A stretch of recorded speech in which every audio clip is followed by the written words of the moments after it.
Sebelum kita mulai firman Tuhan, pagi hari ini saya mengucap syukur ya saudara yang telah beriman untuk membawa persembahan saudara bagi pelayanan gereja Guiding Light. Saudara, saya tidak tahu siapa yang membawakan, tetapi saudara yang telah berkorban, yang telah memberi, Tuhan memberkati berkelimpahan saudara. Bagi saudara yang mungkin belum mampu, belum bisa, saat-saat ini kami tidak memaksa, kami tidak mengajak, tetapi kalau saudara merasa beriman untuk membawa, Tuhan memberkati. Tidak membawa juga Tuhan memberkati. Amin saudara. Sebab saat-saat ini ya saya tahu dalam keadaan ekonomi mungkin tidak begitu gampang, namun saya sebagai hamba Tuhan berdoa tetap saudara diberkati, sekalipun saudara mungkin masih belum sanggup membawa perpuluhan persembahan. Itulah doa kami saudara. Tuhan tahu ya. Dan tentunya jika saudara mampu, saudara sudah dipulihkan, tentunya kalau saudara percaya beriman apa yang Tuhan katakan di firman Tuhan, bawalah maka saudara akan diberkati. Namun ingat saudara, sesuai dengan iman dan sesuai dengan hati nurani saudara, lakukanlah semua itu ya untuk kemuliaan Tuhan. Haleluya, puji Tuhan saudara. Pagi hari ini kita akan lanjutkan firman Tuhan, yaitu tentang Yehezkiel 38-39, bicarakan tentang peperangan di akhir nanti saudara, sebelum kerajaan 1000 tahun ditegakkan oleh Tuhan Yesus Kristus. Nah, seperti saya katakan, kenapa ini menjadi satu hal yang penting untuk kita bahas, karena saudara, peperangan ini merupakan peperangan yang penting, di mana Tuhan mau kita beriman dan percaya ya, apa yang dinubuatkan itu pasti terjadi saudara. Sebab ingat, kita mungkin di tengah dari sebuah pekerjaan Tuhan. Kadang-kadang Tuhan mau kita melihat rencananya Dia sampai akhir nanti. Nah, kalau kita tahu bahwa akhirnya dari sebuah cerita itu adalah kemenangan bagi orang yang percaya, orang baik di dalam Tuhan, maka kita akan sangat diberkati, iman kita ditegakkan. Ya saudara, jadi saudara tahu kenapa saya mau sampaikan hal ini, sebab kita tuh harus selalu melihat ke depan saudara. Pada saat kita melihat ke depan, kita melihat apa yang Tuhan akan lakukan bagi gerejanya, bagi umatnya, bagaimana Dia akan mengalahkan semua mereka yang akan mungkin ya dipakai musuh untuk menganiaya kita, tetapi saudara pada akhirnya ingat, kemenangan bagi kita semua. Oleh sebab itu, apapun kesulitan yang kita hadapi, saya mau saudara selalu ingat bahwa pada akhirnya Tuhan Yesus akan datang. Dia akan mendatangkan kemenangan, Dia yang akan menghakimi, dan semua ini kita akan bersorak-sorai. Sebab saudara, firman Tuhan katakan penderitaan yang saat ini kita alami tidak sebanding dengan kemuliaan yang akan dinyatakan di akhir nanti. Jadi, saudara, kita harus bijak, kita harus mempunyai visi yang panjang ke depan saudara ya. Semua kesulitan, semua tantangan dalam hidup kita sifatnya sementara. Amin saudara. Jadi makanya kenapa saya tergerak untuk mengajarkan Yehezkiel 39, karena ini juga merupakan nubuatan yang kaitannya dengan Armageddon, di mana saudara kita akan nanti lihat kaitannya dengan kitab Wahyu, persamaannya dan sebagainya. Mari kita sebelumnya kita baca dahulu firman Tuhan ya, Yehezkiel 39. Mari kita lihat firman Tuhan, haleluya. Yehezkiel 39. Dan minggu depan saudara kita akan memulai seri baru, yaitu surat Ibrani, kitab Ibrani. Nah, saya minta saudara yang ikut ibadah hari Minggu ini mulai membaca firman kitab Ibrani. Itu merupakan hal yang luar biasa, yang penting, sehingga pada saat saya sampaikan saudara tidak asing dengan kitab ini yang kita mau ajarkan. Dan kitab Ibrani juga sangat-sangat luar biasa saudara. Semakin saya mendalami, semakin dalam saya diberkati saudara, semakin besar saya diberkati oleh firman ini. Mari kita melihat Yehezkiel 39. Banyak hal yang terjadi saudara, cukup panjang tetapi luar biasa. Ini ada 29 ayat. Kita akan baca dan kemudian saya akan jelaskan apa yang maksudnya di dalam nubuatan ini dan apa yang akan terjadi. Nubuatan ini seperti sebuah cerita, saudara. Dan yakinlah bahwa cerita ini akan terjadi nanti di akhir zaman. Dikatakan, dan engkau anak manusia, bernubuatlah melawan Gog dan katakanlah, beginilah firman Tuhan Allah, lihat aku akan menjadi lawanmu, hai Gog, raja agung negeri Mesek dan Tubal. Seperti minggu lalu kita katakan bahwa Gog ini sesungguhnya adalah raja yang bisa katakan di Daniel pasal 2 dan pasal 7 ya. Akan muncul seorang raja. Raja ini akan melawan raja di atas segala raja. Tentu kita melihat dia akan dikalahkan seperti yang dikatakan di Daniel pasal 7. Demikian juga saudara di Yehezkiel mengatakan hal yang sama. Jadi Alkitab itu luar biasa saudara. Tuhan mengilhamkan, menyatakan hal yang serupa lewat nabi-nabi yang berbeda di berbagai zaman. Tetapi ceritanya sama saudara. Itu kenapa Alkitab merupakan kitab yang sangat ilahi, yang sangat luar biasa, beda dengan yang lainnya. Karena mengandung nubuatan, di mana nubuatan itu serupa dan nubuatan itu banyak yang sudah digenapi. Ya, tinggal sedikit lagi yang akan digenapi. Mari kita melihat lagi. Dikatakan, aku akan menarik dan menuntun engkau, dan aku akan mendatangkan engkau dari utara sekali dan membawa engkau ke gunung-gunung Israel. Lihat ya saudara, minggu lalu saya katakan, Tuhan itu sendiri yang mengizinkan, bahkan yang memimpin mereka, ya, memancing mereka satu pasukan keluar. Yang tersembunyi pun akan keluar saat ini. Itulah cara Tuhan yang luar biasa. Dan aku akan memukul tangan kirimu sehingga busurmu jatuh dan membuat panah-panahmu berjatuhan dari tangan kanan. Berarti mereka sama sekali tidak berdaya pada saat melawan raja di atas segala raja. Ingat saudara, ini merupakan peperangan fisik, peperangan yang nyata yang akan terjadi di bumi. Bukan peperangan rohani, tetapi peperangan sesungguhnya yang akan terjadi nanti di akhir zaman. Yaitu peperangan Armageddon, nanti kita akan melihat. Ayat 4, di atas gunung-gunung Israel engkau akan rebah dengan seluruh bala tentaramu beserta bangsa-bangsa yang menyertai engkau, dan engkau akan kuberikan kepada burung-burung buas dari segala jenis dan kepada binatang-binatang buas menjadi makanannya. Sekali lagi kita melihat saudara, peperangan ini bukan saja antikristus, tapi juga banyak bangsa-bangsa yang ikut di dalam peperangan ini.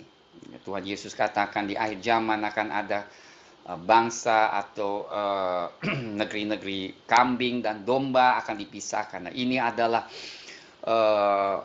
di mana ini yang merupakan perkumpulan negara-negara kambing istilahnya, yang di dalam firman Tuhan yang akan dikumpul dan melawan saudara. Tentunya bukan semua bangsa, tapi kita melihat banyak bangsa yang ikut di dalam peperangan ini, yang dipimpin oleh Gog, yaitu antikristus yang akan melawan raja di atas segala, Tuhan Yesus Kristus. Dan dikatakan di sini ayat 4 bahwa jasad mereka akan diberikan makan kepada burung-burung buas. Haleluya saudara.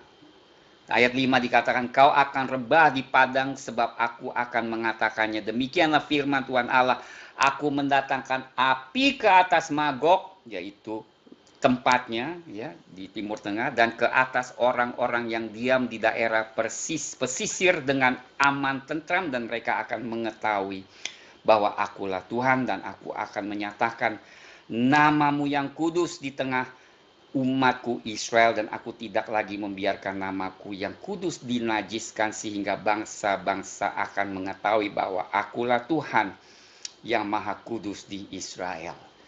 Nah saudara, ayat 7 merupakan ayat yang saya pegang, yaitu yang saya yakin. Kenapa peperangan Gog dan Magog ini merupakan juga peperangan Armageddon? Sebab dikatakan di sini, setelah peperangan ini nama Tuhan tidak lagi akan dinajiskan. Nah, kita tahu saudara, pada saat antikristus muncul justru nama Tuhan dinajiskan saudara. Jadi peperangan ini merupakan peperangan terakhir bahwa nama Tuhan tidak lagi dinajiskan. bahkan ditegakkan, saudara. Oleh sebab itu, peperangan Gog Magog merupakan peperangan Armageddon. Nah, ini salah satu poin, salah satu kenapa saya percaya peperangan ini merupakan peperangan Armageddon, karena ini peperangan terakhir. Juga saudara kalau ingat di Daniel pasal 7, di mana akhirnya dari segala kejahatan, akhirnya dari segala keberontakan, selain umat Israel tetapi seluruh bangsa yang ada di bumi, yang semuanya itu akan dihentikan. Itu terjadinya setelah peperangan ini, saudara. Ya. Dan bangsa-bangsa akan mengenal. Kita tahu saat ini banyak bangsa-bangsa sekalipun telah mendengar Injil, tetapi bukan semua bangsa sujud mengakui bahwa Yesuslah Tuhan. Tetapi saatnya akan tiba bahwa firman Tuhan katakan, maka setiap lutut akan bertelut dan setiap lidah mengaku bahwa Yesuslah Tuhan. Kapan terjadinya? Terjadinya saat ini, pada saat Tuhan Yesus nyatakan kuasanya di atas bangsa-bangsa, selain di atas umat Israel, juga di atas bangsa-bangsa, bahwa nama Tuhan akan dinyatakan. Siapa dia, saudara? Ayat 8, sungguh pasti datang dan terjadi, yaitu hari yang sudah kufirmankan. Ya kan, saudara? Tuhan katakan ini tidak bisa tidak terjadi. Berarti apa yang dikatakan di sini, dinubuatkan di sini, pasti terjadi. Saudara, saya berapa hari ini merenungkan firman ini. Kadang-kadang saya pikir kalau itu pasti terjadi, lalu apa sih fungsinya umat Tuhan yang berdoa, saudara? Kalau semuanya sudah dinubuatkan, ya, ini pasti terjadi. Namun lalu, apakah maksud saya doa kita tuh ada pengaruhnya, saudara? Nah, saudara, ini nubuatan, ya, saudara bisa melihat bahwa nubuatan ini diberikan secara umum, berarti peristiwa ini pasti terjadi. Namun apa fungsi saudara, tanggung jawab saudara dan saya? Kenapa kita harus tetap berdoa? Sebab pada saat kita berdoa dan dekat dengan Tuhan, maka nubuatan yang ada di firman ini tidak jatuh di atas kita, saudara. Kita justru akan dilindungi. Bahkan kita akan melihat kita dijadikan alat, ya, alat Tuhan untuk menjangkau lebih banyak jiwa lagi, dimenangkan bagi Tuhan. Yang dinubuatkan adalah peristiwa, tapi dia tidak menubuatkan, saudara, siapa-siapa, ya, tidak ada nama-nama di sini. Kenapa? Karena kehendak manusia tetap pegang peranan pada hari-hari seperti ini. Kehendak kita untuk berdoa, kehendak kita untuk mencari wajah Tuhan tetap mempengaruhi, tetap akan melindungi umat Tuhan yang berdoa dan mencari wajahnya. Jadi pada saat kita mengetahui, ya, Tuhan menghendaki kita mengetahui rencananya, nubuatannya, dikatakan ini pasti terjadi. Marilah kita berdoa dan dekat dan berlindung di dalam naungannya. Haleluya. Dikata ayat 9, dan yang diam di kota-kota Israel akan keluar dan menyalakan api serta membakar semua perlengkapan senjata Gog, yaitu perisai kecil dan besar, busur dan panah, tongkat pemukul dan tombak, dan mereka membakarnya selama 7 tahun.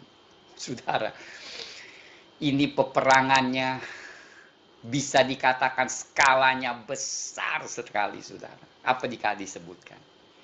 Kadang kita bingung, ya, firman Tuhan kadang sangat jelas sekali, ya, bahkan menggambarkan hal-hal yang sangat luar biasa. Setelah Tuhan mengalahkan pasukan Gog, pasukan antikristus itu, saudara bayangkan betapa banyaknya pasukan itu. Kenapa? Sebab membutuhkan 7 tahun lamanya untuk umat Israel membakar semua senjata itu, saudara. 7 tahun, saudara. Barulah senjata-senjata dari pasukan ini dibakar selesai, saudara. Saudara bisa bayangkan. Ya, saudara, saya mau bayangkan sudah skala dari peperangan ini. Begitu banyak bangsa-bangsa yang terlibat melawan Kristus di akhir zaman. Sehingga membutuhkan 7 tahun untuk membakar semua senjata yang mereka bawa untuk melawan umat Israel. Oleh sebab itu saya katakan, mana mungkin Israel bisa hidup, bisa survive lah istilahnya, dengan begitu besar pasukannya, kalau bukan Tuhan yang melindungi dan membela. Tidak mungkin, saudara. Demikian juga, saudara, makanya marilah kita selalu percaya. Tantangan kita bisa besar, lawan kita bisa besar, tetapi kalau ada Yesus, semua lawan dan musuh menjadi semut, saudara. Tidak ada artinya di mata Tuhan. Itulah Tuhan Yesus kita yang saudara sembah dan saudara kasihi. Mereka tidak akan S10. Mereka tidak akan mengambil kayu dari hutan belukar atau membelah kayu api di hutan-hutan, sebab mereka akan menyalakan api itu dengan perlengkapan senjata itu. Mereka akan merampas orang-orang yang merampas mereka dan menjarah orang-orang yang menjarah mereka. Demikianlah firman Tuhan Allah. Seperti saya katakan, Israel akan mengalami sekali lagi penjajahan, mereka akan tersebar, tetapi Tuhan pulihkan. Dan dikatakan, saudara, kalau saya lihat ayat ini berarti mereka pakai senjata-senjata itu untuk energi, ya, untuk mungkin listrik, jadi mereka tidak perlu lagi membakar, menebang kayu dari hutan. Artinya senjata itu merupakan bahan bakar mereka. Luar biasa, ya saudara. Saya tidak tahu apa yang akan dilakukan, tapi kita tahu umat Israel itu sangat inovatif, kreatif, ya saudara. Mereka pasti tahu apa yang akan dilakukan, senjata-senjata yang mereka proses kembali, mereka ambil kembali. Ayat 11. Maka pada hari itu aku akan memberikan kepada Gog suatu tempat di mana ia akan dikubur di Israel, yaitu lembah penyeberangan di sebelah timur dari laut, dan kuburan itu akan menghalangi orang-orang yang menyeberang di sana. Gog akan dikubur dengan semua halayak ramai yang mengikutinya, dan tempat itu akan disebut lembah halayak ramai Gog. Jadi kita melihat antikristus akan dikuburkan. Nah, ini yang bedanya. Di kitab Wahyu dikatakan antikristus akan langsung dicampak ke api yang menyala-nyala, itu rohnya, tetapi tubuhnya tetap dikuburkan. Rohnya langsung dicampak, terus masuk ke api yang menyala-nyala, tapi tubuhnya dikubur, saudara. Kita melihat Wahyu bicarakan tentang alam roh, tentang Yehezkiel bicarakan tentang alam jasmani. Ayat 12, kaum Israel akan mengubur mereka selama 7 bulan dengan maksud mentahirkan tanah itu. Aduh, saudara, senjata 7 tahun, jasad yang mati pada peperangan itu butuh 7 bulan baru bisa terkubur, saudara. Bayangkan, saudara, saya tidak dapat bayangkan betapa banyak jiwa atau tentara yang menjadi korban di dalam peperangan itu, saudara. Satu hal membuat saya sedih, tetapi satu hal juga Tuhan menyatakan keadilannya, dan Tuhan yang membela umatnya. Dia tidak, pada saat itu saudara, Tuhan itu telah memberikan kesempatan berkali-kali untuk manusia bertobat, saudara. Tetapi kenyataan jika manusia terus tolak Tuhan Yesus, kemurahannya dan kasih karunia-Nya, pada satu saat nanti, saudara, tidak ada lagi kesempatan, tetapi hukuman yang berat akan dijatuhkan kepada mereka yang menolak darah Yesus. Dia yang telah berkorban supaya kita selamat. Tetapi jika manusia terus bertolak, maka, saudara, akibatnya adalah penghakiman yang sangat mengerikan. Ayat 13, dan seluruh penduduk negeri turut menguburnya, dan hal itu menjadi mereka kenamaan pada hari aku menyatakan kemuliaanku. Demikianlah firman Tuhan Allah. Jadi akan terjadi satu monumen mungkin yang mengingatkan kemuliaan Tuhan, bahwa bagaimana ya musuh dikalahkan oleh Tuhan Yesus. Ayat 14. Beberapa orang dikhususkan untuk terus-menerus menjelajahi seluruh tanah itu untuk mengubur orang-orang yang masih bergelimpangan di atas tanah dengan maksud mentahirkan. Sesudah lewat yang 7 bulan itu mereka akan memeriksa tanah itu. Kalau mereka menjelajahinya dan seorang menjumpai sepotong tulang manusia, maka ia harus meletakkan batu di sampingnya sebagai tanda sampai tukang-tukang kubur menguburkannya di lembah Kalayak Ramai Gog. Jadi saudara, kita tahu di dalam hukum saudara, jika ada jenazah yang ada di tanah, mereka harus lakukan pengudusan supaya tanah itu tidak menjadi kutuk tetapi menjadi berkat. Ayat 17, dan kau anak manusia, beginilah firman Tuhan Allah, katakanlah kepada segala jenis burung-burung dan segala binatang buas, berkumpullah kamu dan datanglah, berhimpunlah kamu dari segala penjuru dan perjamuan korban yang kuadakan bagimu, yaitu suatu perjamuan korban yang besar di atas gunung-gunung Israel. Kamu akan makan daging dan minum darah, daging para pahlawan akan kamu makan, dan darah para pemimpin dunia akan kamu minum. Mereka semuanya ibarat domba jantan, anak domba, kambing jantan, dan lembu jantan, ternak gemukan dari Basan. Kamu akan makan lemak sampai kamu kenyang, dan minum darah sampai kamu menjadi mabuk pada perjamuan korban yang kuadakan bagimu. Kamu akan menjadi kenyang pada perjamuanku dengan makan kuda dan penunggangnya, pahlawan dan semua orang perang. Demikianlah firman Tuhan Allah. Nah saudara, perhatikan, camkan nubuatan Yehezkiel dari ayat 17 ini sampai ayat 20 saudara. Ya, nah kita akan melihat apa yang dikatakan. Dikatakan Tuhan akan suruh burung-burung datang. Untuk apa? Untuk pesta pora. Ini tentunya burung-burung yang seperti vulture yang makan jasad ya saudara, yang makan bangkai, tetapi di sini suruh makan jasad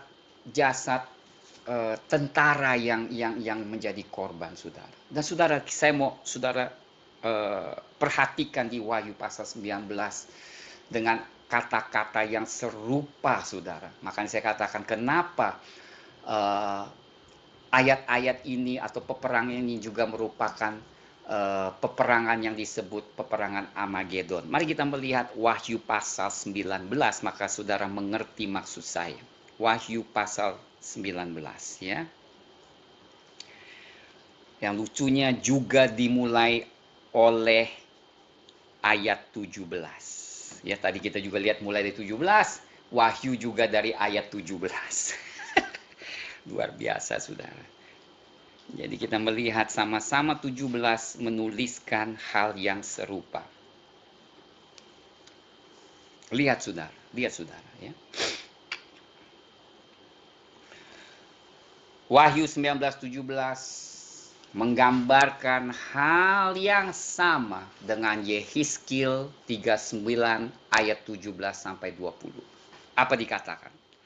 Lalu aku melihat seorang malaikat berdiri di dalam matahari, dan ia berseru dengan suara nyaring kepada semua burung yang terbang di tengah langit, katanya, marilah ke sini dan berkumpullah untuk turut dalam perjamuan Allah, perjamuan yang besar. Lihat kan? Perjamuan Allah, perjamuan yang besar, supaya kamu makan daging semua raja, dan daging semua panglima, dan daging semua pahlawan, dan daging semua kuda, dan daging semua penunggangnya, dan daging semua orang, baik yang merdeka maupun hamba, baik yang kecil maupun yang besar. Nah, aku melihat binatang itu dan raja-raja di bumi serta tentara-tentara mereka telah berkumpul untuk melakukan peperangan melawan penunggang kuda itu dan tentaranya. Wahyu itu lebih jelas lagi dikatakan, sebelum di dalam peperangan, malaikat udah suruh, ayo burung-burung siap-siap. Ini nggak tahu berapa banyak burungnya, saya juga tidak tahu. Tiba-tiba muncul burung gini begitu banyak. Ya. Kumpul dulu. Tuhan itu luar biasa, sebab dia tahu pasti menang. Mereka ini akan menjadi makanan bagi burung-burung. Jadi Tuhan itu Mungkin burung-burungnya udah lama kelaparan, saya juga nggak tahu. Pokoknya udah disiapkan burung entah dari mana begitu banyak, saudara. Kenapa? Karena pasukan antikristus akan melawan dia yang menunggang di atas kuda putih itu. Siapa yang menunggang di atas kuda putih itu? Tidak ada lain selain Tuhan Yesus kita, Kristus. Haleluya. Dan lihat saudara.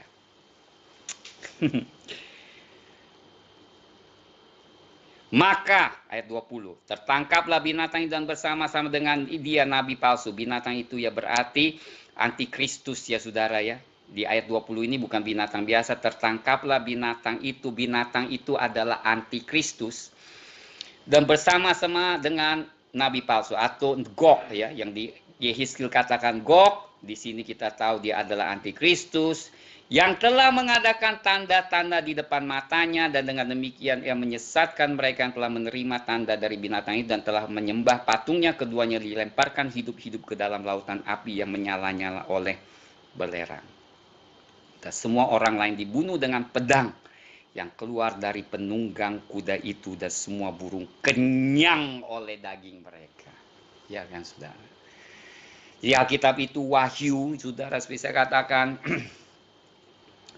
kitab Wahyu, selalu ingat saudara, adalah kutipan-kutipan ayat-ayat dari perjanjian lama. Nah, makanya jika kita mau mengerti kitab Wahyu, kita harus juga mengetahui nubuatan yang ada di perjanjian lama. Dia tidak bisa diterjemahkan, diartikan, ditafsirkan di luar dari konteks perjanjian lama. Seperti saya sudah katakan, semua yang bahkan di Daniel, di Wahyu, saya sudah menyatakan ini kutipan-kutipan dari ayat-ayat tertentu di perjanjian lama, khususnya di Yesaya, Yehezkiel, Daniel, maupun nabi-nabi kecil. Dan saudara, selama ini, barusan ini saudara, di mana kebaikan kemurahan Roh Kudus ya telah memberikan saya pengertian banyak tentang nubuatan. Sebelumnya terus terang saudara, saya tidak terlalu menguasai, tetapi Roh Kudus yang baik, yang luar biasa pada saat pandemi ini telah memberikan banyak pengertian bagi saya. Puji Tuhan saudara, dan saya bagikan ini, berharap menjadi berkat yang besar bagi saudara yang mendengarkan ini. Haleluya. Nah, kita kembali saudara, ya supaya cepat. Haleluya. Nah, apa yang terjadi? Ayat 21, Yehezkiel 39, diteruskan. Jadi kita melihat peperangan Gog dan Magog, atau Gog melawan Allah adalah peperangan antikristus melawan Yesus. Ya, jelas sekali. Ayat 21, aku akan membuat kuasa kemuliaanku berlaku atas bangsa-bangsa, dan mereka semua melihat hukuman yang akan kujatuhkan dan melihat tanganku yang akan memukul mereka. Ayat 22, dan kaum Israel akan mengetahui bahwa akulah Tuhan Allah mereka mulai hari itu, dan seterusnya. Saudara, kita semua tahu bahwa sampai saat ini kebanyakan umat Israel tidak mau mengakui Yesus sebagai juru selamat. Tetapi saudara, apa yang terjadi pada saat ini pun, maka umat Israel akan mengenal siapa Yesus. Siapa Tuhan Yesus yang mereka menolak selama ini. Ternyata dialah Allahnya umat Israel juga. Jadi pada saat itu ya banyak yang terbuka mata mereka, saudara.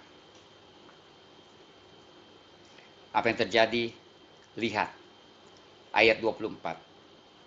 Selaras dengan kenajisan dan durhaka mereka, kuperlakukan mereka dan kusembunyikan wajahku terhadap mereka.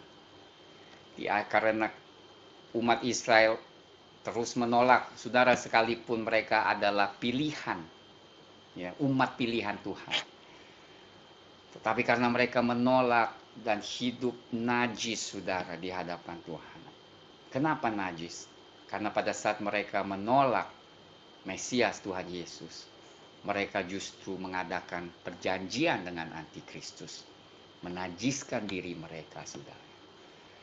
Nah, Tuhan yang mendisiplin, sekalipun disiplin ini sangat, ya tentu menurut saya sebagai orang yang sangat terbatas, kita manusia, kita merasa berlebihan, saudara, ya, berlebihan.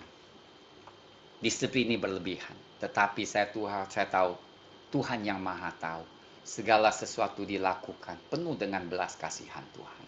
Maksudnya supaya mereka dapat mengenal Tuhan Yesus, Mesias mereka, saudara. Jadi saudara, sebagai umat pilihan Tuhan, saudara dan saya, kadang Tuhan izinkan atau mendisiplinkan kita. Ya, saudara, kita harus mempunyai sikap yang bersyukur. Untuk apa? Supaya kita selamat dan memperoleh kehidupan yang kekal dan juga kehidupan yang melimpah yang selama dalam Yesus Kristus. Inilah saudara yang kita harus menguasai, mengenal, menjadi umat yang dewasa. Ya. Kalau anak-anak didisiplin ngambek ya kan saudara. Tetapi kalau kita seharusnya bersyukur, terima kasih Tuhan, karena Engkau masih mengasihiku sehingga Engkau mendisiplinkan. Hal-hal yang tidak enak terjadi saudara. Perlu kita gunakan waktu untuk berdoa, mencari tahu ya segala sesuatu, mengenal maknanya, dan selalu saudara ingat senantiasa ketahui bahwa Tuhan itu baik. Ya. Segala sesuatu terjadi semuanya seizinan Tuhan, seizin dari Tuhan. Tetapi ayat 25, Tuhan itu tuh baiknya luar biasa. Setelah dia disiplin, dia pulihkan, apa dikatakan ayat 25. Oleh sebab itu beginilah firman Tuhan Allah, sekarang aku akan memulihkan keadaan Yakub dan akan menyayangi seluruh kaum Israel, dan cemburuku timbul untuk mempertahankan namaku yang kudus. Saya selalu melihat Tuhan begitu, saudara. Setelah dia disiplin lewat susah, saya pun begitu, saudara. Setelah itu kita merendahkan hati, Tuhan tuh dengan cepat ya memberkati kita lagi kembali. Ada amin, saudara. Ada amin. Haleluya. Itu Tuhan kita, saudara. Cintanya tuh terlalu besar lah, saudara. Kalau dia disiplin kita sementara, kita izinkan Tuhan kerjakan sesuatu dalam hati kita. Gak lama. Kalau bisa tuh Tuhan juga gak sabaran untuk memberkati kita, saudara. Nah, ini kalau saudara tahu. Tuhan tuh juga gak sabaran untuk memberkati saudara. Haleluya. Ayat 26. Mereka akan melupakan noda mereka dan segala ketidaksetiaan mereka yang dilakukannya terhadap aku, kalau mereka sudah diam kembali di tanah mereka dengan aman, tentram, dengan tidak dikejutkan oleh apapun. Lihat kan saudara, pada saat segala sesuatu berjalan baik, maka segala apa yang mereka menderita, penderitaan mereka lupa, saudara, karena kebaikan Tuhan ya membuat kita lupa segala kesengsaraan kita. Dan lihat saudara 27, dan kalau aku sudah membawa mereka kembali dari tengah bangsa-bangsa dan mengumpulkan mereka dari tanah musuh-musuh mereka, dan pada saat aku menunjukkan kekudusanku kepada mereka di hadapan bangsa-bangsa yang banyak. Jadi dalam satu hal ini Tuhan bukan saja menyatakan kekudusannya di atas umat Israel, tetapi di atas seluruh bangsa, seluruh bumi akan melihat bahwa Yesuslah Tuhan.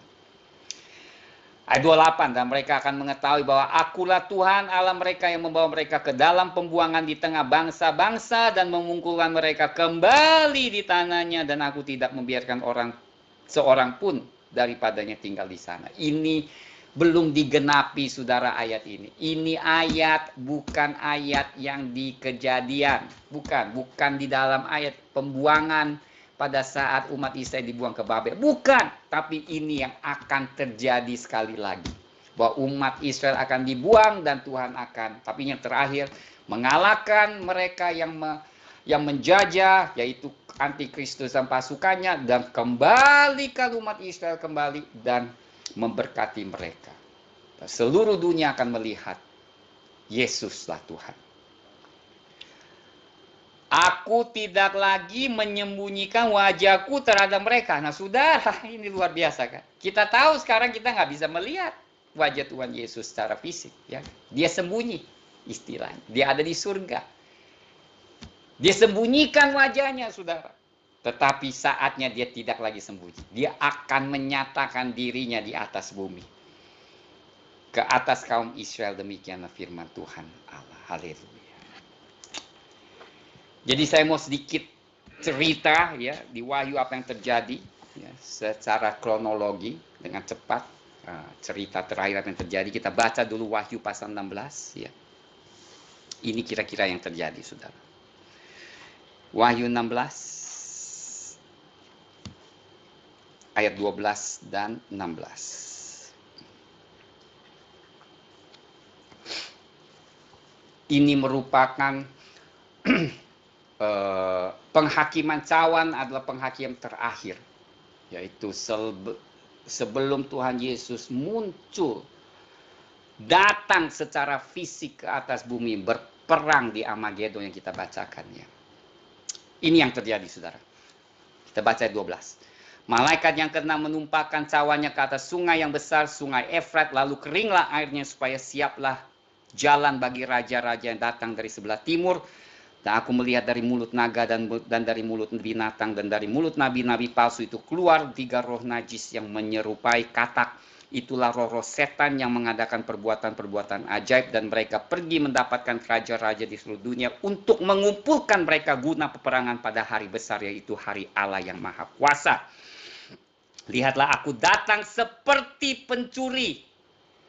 Ini bukan rapture, bukan pengangkatan, tetapi datang seperti pencuri adalah datang secara fisik, saudara, di atas bumi. Berbahagia dia, berjaga-jaga dan yang memperhatikan pakaiannya supaya ia jangan berjalan dengan telanjang dan jangan kelihatan kemaluannya. Lalu ia mengumpulkan mereka di tempat yang dalam bahasa Ibrani disebut Harmagedon.